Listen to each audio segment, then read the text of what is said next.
শোনো রাহুল, দুর্গাপূজা আসছে, আমার একখানা নতুন শাড়ি চাই। টাকা কই মিতা, বেতন তো সংসারের খরচেই শেষ।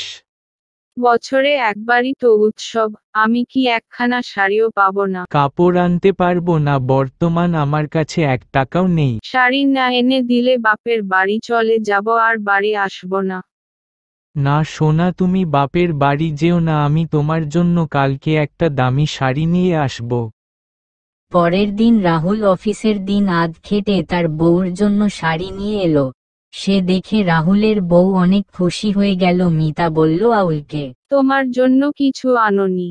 শুধু তোমার জন্য একটা কাপড় এনেছি, এই কাপড়টা পরে পুজোয় ঘুরবে। তা সেই কাপড়টা পরে আহলের সঙ্গে পূজায় ঘুরে খুব আনন্দ পেল।